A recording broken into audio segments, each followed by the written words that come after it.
અમદાવાદમાં ISKCON bridge પર અકસ્માતનો મામલો તથ્ય અને ગ્રામ્ય સેશન્સ કોર્ટથી ઝટકો તથ્ય પટેલની નિયમિત જામીન અરજી કોર્ટે ફગાવી દીધી છે। આરોપી તથ્ય પટેલની નિયમિત જામીન અરજી પર રાજ્ય સરકારનું સોગંદનામું। આરોપી અકસ્માત કરવાની ટેવવાળો જામીન ન આપી શકાય। આરોપીએ બેફામ કાર હંકારી 9 લોકોને લીધો જીવ। અકસ્માતમાં ભોગ બનનાર ઇજાગ્રસ્ત હજુ બોલી નથી શકતો। सरकार तरफथी आ वात करवामां आवी छे। आ केस खूब ज गंभीर छे। पोलीसे तपास करी चार्जशीट रजू करी छे। आरोपीने जामीन आपवामां आवे तो पुरावा साथे करी शके छे छेड़ा।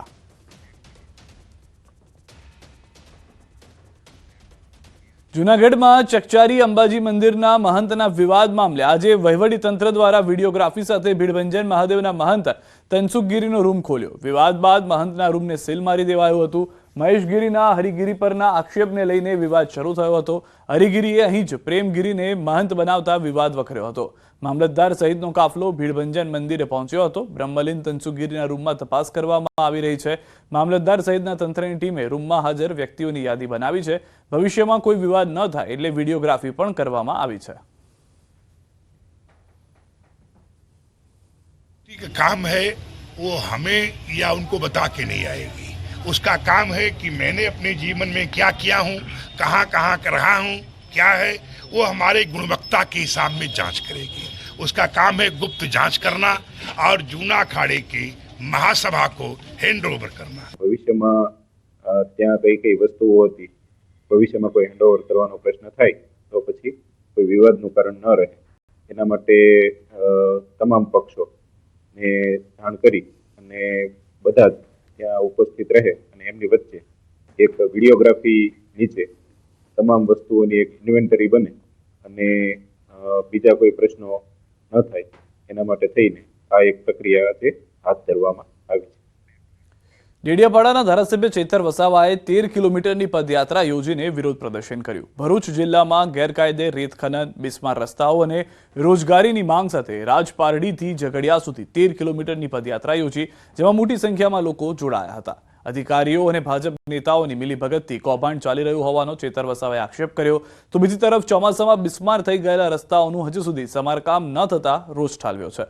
ઉદ્યોગમાં સ્થાનિકોને રોજગારીને લઈને પણ આક્ષેપ કર્યા અને તમામ પ્રશ્નોના નિવારણ માટે 7 દિવસનો સમય આપ્યો। 7 દિવસમાં સમસ્યાઓનો ઉકેલ નહીં આવે તો ચેતર વસાવા ફરી પદયાત્રા કરી કલેક્ટર કચેરીનો ઘેરાવ કરવાની ચીમકી ઉચ્ચારી ચૂક્યા છે।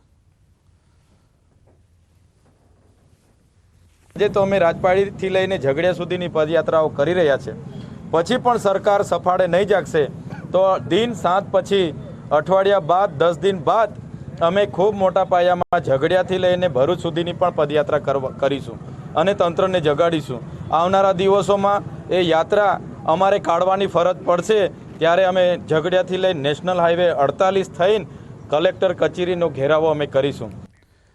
સુરતના ઊન વિસ્તારમાં મદ્રેસાની બિલ્ડિંગમાં ધમધમતી બોગસ સ્કૂલ સામે કેસ કરવામાં આવી શકે છે। મદ્રેસાની બિલ્ડિંગમાં બોગસ આદર્શ પ્રી સ્કૂલ ચાલતી હોવાનો ખુલાસો થયો છે। બિલ્ડિંગના પ્રથમ માળે મદ્રેસા છે, બીજા માળે પ્રી સ્કૂલ આવી છે, જ્યારે ત્રીજા માળે ધંધાકીય હેતુ માટે પરપ્રાંતીયને આપ્યો છે। નાનકડા ઓરડામાં ચાલતી પ્રી સ્કૂલમાં બાળકોની સુરક્ષાને લઈને પણ અનેક સવાલ ઊભા થયા છે।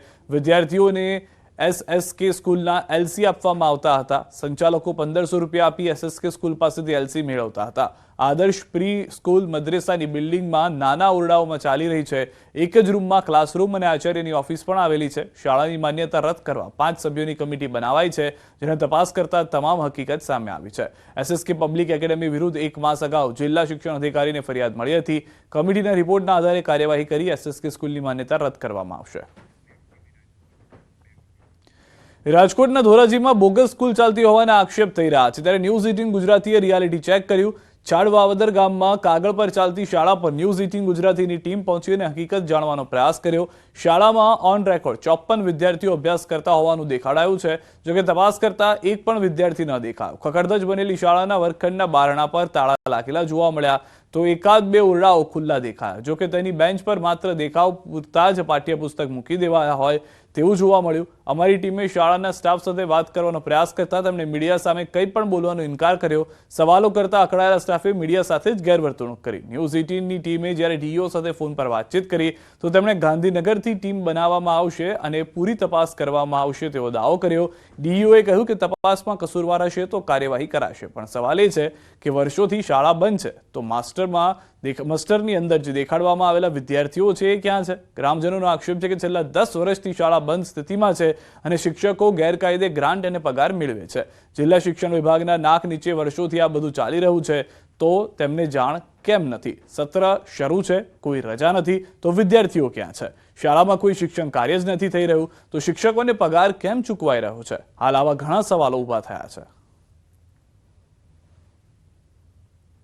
જે વિદ્યાર્થીઓ બોલે છે એ વિદ્યાર્થીઓ નથી ભોર ગામડાના, નથી છાડવાઓદરના. ભોર ગામડાના, ભોળા છાડવાઓદર એક આ આજુબાજુના ક્યાંય ગ્રામ્ય વિસ્તારના કોઈ છોકરાઓ જ નથી.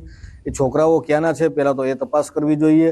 અને જે આમાં અધિકારીઓ સંડોવાયેલા છે, પછી જે અંદરના પ્રિન્સિપાલ છે, કર્મચારીઓ બધા પણ આમાં સંડોવાઈને ઉચાપત કરેલ છે. એમની કાયદેસર કાયદાકીય કાર્યવાહી થવી જોઈએ. અને જે પગાર 10 વર્ષથી છેલ્લા 10 વર્ષથી આ પગાર લેતા હતા એ પગારની રિકવરી પણ થવી જોઈએ વ્યાજ સહિત.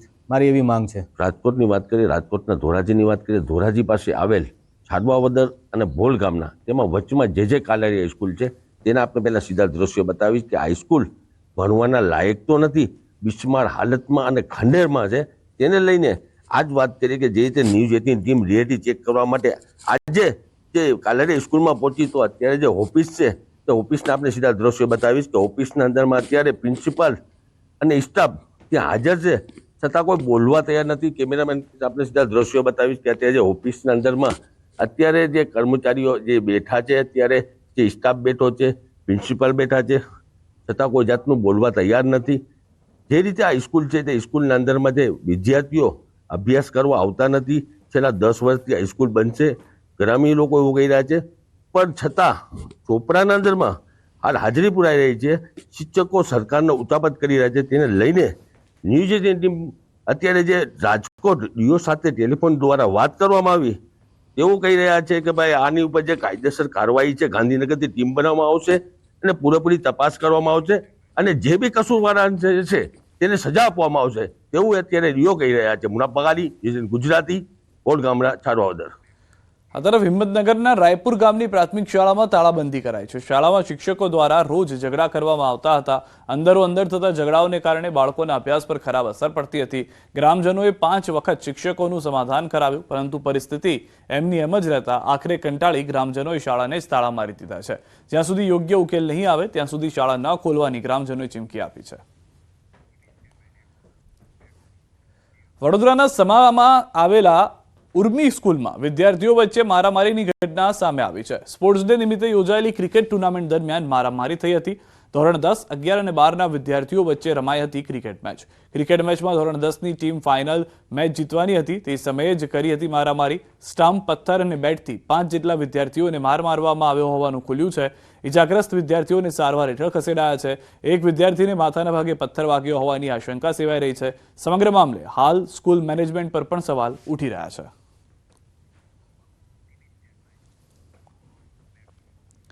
સુરતમાં અસામાજિક તત્વોનો આતંક વધ્યો છે. વરાછામાં તોફાની તત્વોનો આતંક સીસીટીવીમાં